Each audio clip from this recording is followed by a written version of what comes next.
Well, older people around the world want a voice. Africa 54's Ndimiake Mwakaliele joins us now with more on that. Ndimi. Well, thank you, Vincent. October 1st is an internationally recognized day for older people or older persons around the world. The United Nations chose the day to spotlight the world's aging population, which is predicted to outnumber those under 15 by the year 2050. Now, to mark the day, Help Age International launched a global age watch index. It ranks countries based on the social and economic well-being of older people. Mauritius tops the list of African countries, while Tanzania ranks at the bottom. Now, to discuss the needs of older people in Africa further, we are joined via Skype with Nicodemus Chipupa, Southern Africa Regional Director for Help Age International. And we thank you so much for joining us today, Mr. Chipupa. Thank you. Thank you. Maybe you could tell us a little bit about the index and what it reveals about the aging populations, particularly in Africa.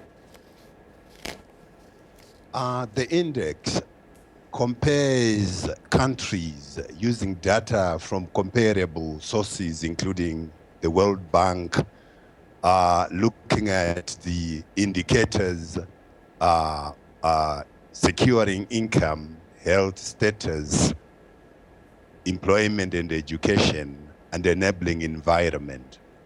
And the indicator aims to engage with governments across the globe, those governments for countries which have data used in the index, to discuss issues around the performance of nations around those indicators. Now, we introduced earlier how Mauritius and Tanzania rank at the top and the bottom of that particular list. Why is that?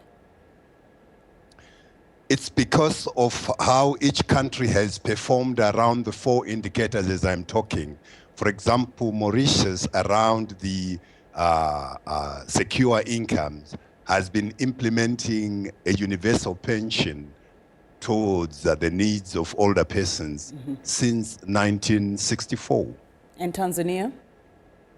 Tanzania is still in the process to do that. They have engaged in discussions with older persons and are in the process of trying to get to the mechanisms of how to implement it. I see. Now, we were talking earlier and you mentioned some concerns you have about the preparation for the aging population, which is, as we noted, going to exceed that of those under 15.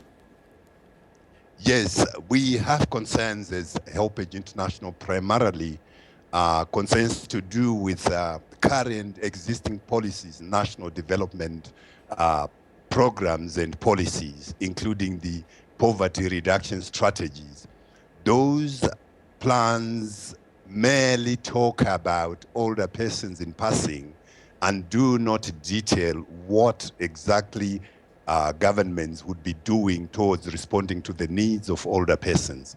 That's a concern.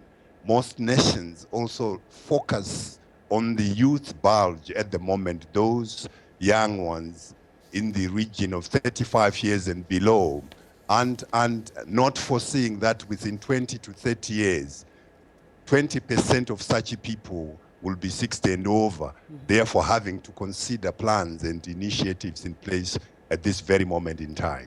Well, thank you so much, Mr. Chipupa. Unfortunately, that's all the time we have, but really great topic to focus on today. Nicodemus Chipupa, Help Age's Regional Director for Southern Africa, and he joined us via Skype from Pretoria, South Africa. Back to you, Vincent. Thank you, and all of us are headed there. Thank you very much.